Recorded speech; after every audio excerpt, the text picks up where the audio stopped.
If you have benefited from resources produced by G3 Ministries, would you consider donating to support us?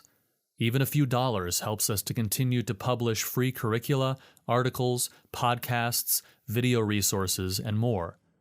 Visit g3min.org/give or open the G3 app to give a one-time or monthly donation. Articles from G3 Ministries. John Gill and the Fall of Babylon, written by Chipley McQueen Thornton.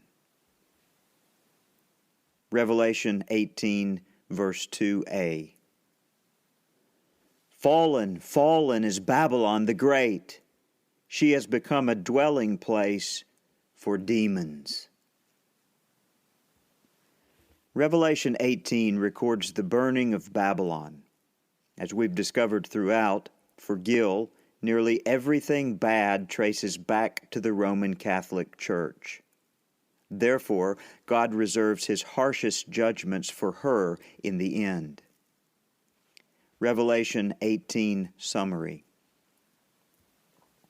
Perhaps a quick summary will clarify some things. First, Gill sees Babylon as the Roman Catholic Church and her tentacles, which reach deep into societies over which she has jurisdiction. Second, these plagues, verse 4, are the physical outplaying of the 7 bowl judgments from Revelation chapter 16. Third, Gill proposes Rome and the Romish system will be burnt, literally and metaphorically. The city and the whole system will be destroyed. The 10 kings who ceded their powers to the beast, that is the Pope, in Revelation chapter 17, verses 12 through 17, will turn on the beast. The civil rulers will be the human instruments which administer the 7 bowl judgments, which destroys the Pope, Roman Catholicism, and the Roman Church state.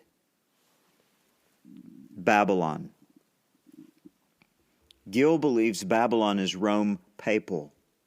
Specifically, he takes this as the Roman Catholic Church and her civil influence on society. He even carves out from these judgments the European nations and the pagan and Islamic nations. The execution and timing.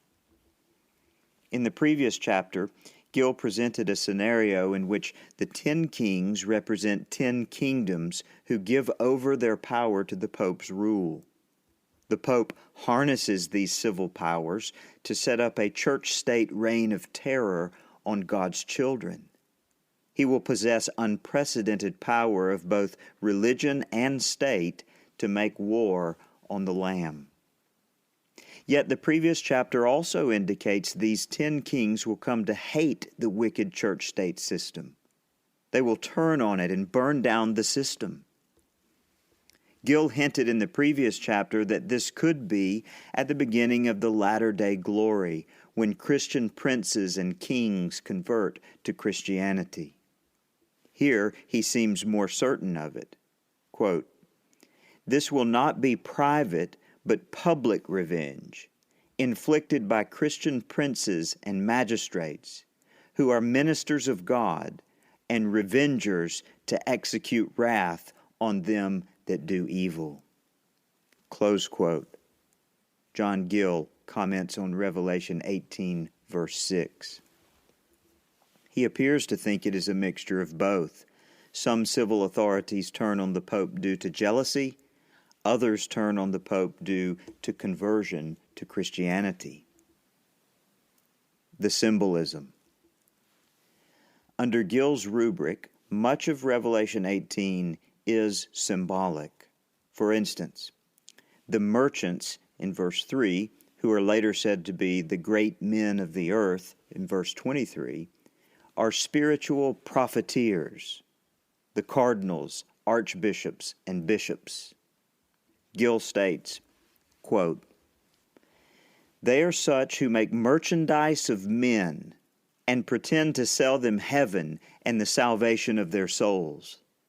These are they that deal in pardons and indulgences, which they sell to ignorant people, and for a sum of money say Mass to fetch souls out of purgatory.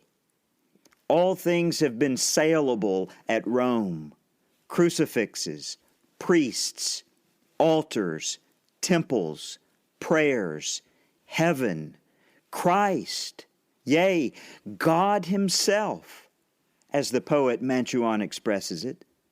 And because of these idolatries and wicked practices, Rome will be at last destroyed. Close quote. John Gill comments on Revelation 18, verse 3. Gill later claims, quote, "They have pretended to have had the very liquid blood of Christ," close quote, which they would show once a person, quote, "had given a good deal of money," close quote. His exegetical justification for such assertions is found in verse 13. The merchants buy and sell, quote, "human souls," close quote, which is the Greek word psyche, or souls. It follows that the ships equal the dioceses, abbeys, priories, and monasteries. The ship masters equal the leaders of the aforementioned bishops, abbots, priors, and heads of the monasteries. And the sailors equal the emissaries and spokesmen sent out by the Pope. All of these worked in concert to create and perpetuate a false system of religious beliefs that reaches deep into the civil sphere. Here's a flavor of Gill's perception. Quote, "The Romish priests pretend to redeem souls out of purgatory for such a sum of money, and sell pardons and indulgences, say Mass, and promise heaven itself for money. These fruits may intend universal dominion over nations and churches, the obedience of kings and princes, riches, honors, and pleasures of all sorts." Close quote. John Gill comments on Revelation 18, verse 14 and verse 15. The result is a one-world religion of sorts, which makes war on any Christian nonconformists. Reflections. We have nothing new to critique here. We already have questioned whether Gill was too myopic, focused too exclusively on the Roman Catholic Church. For John's part, perhaps he had his first-century dealings with Rome and its secularist worldview in mind as Babylon. Rome was saturated with materialism, sexual immorality, and the blood of the martyrs. He himself was exiled on an island by that wicked system at the time he wrote these words. In Gill's day, we cannot argue that the Roman Catholic Church and her history of atrocities, in the name of God no less, was unthinkable. In our day, we might ask, could this happen on an even larger scale in the future? Could Babylon be Satan's wicked world system that gets even wickeder in the final days? Indeed, the natural reading of Revelation indicates this judgment is poured out on earth dwellers who refused to repent and give God glory. Revelation 16, verse 9. Not merely those under the Roman Catholic Church's jurisdiction, as Gill suggests. Certainly the language in Revelation 18 lends itself to worldwide, not limited in scope, destruction. At the same time, no one knows the future. Perhaps greater atrocities than we can comprehend in the moment will arise in the future. Further, we can envision one greater than even the Pope arising someday, harnessing all false religions and secularism under his power. Or perhaps the Roman popes will rise to prominence again, as they have throughout history, to wield such religious and civil power as Gill predicts. We hesitate to speculate. Gill, however, does present a reasoned view, and for that we are appreciative. You don't have to agree with him, but reading him does help clarify this much.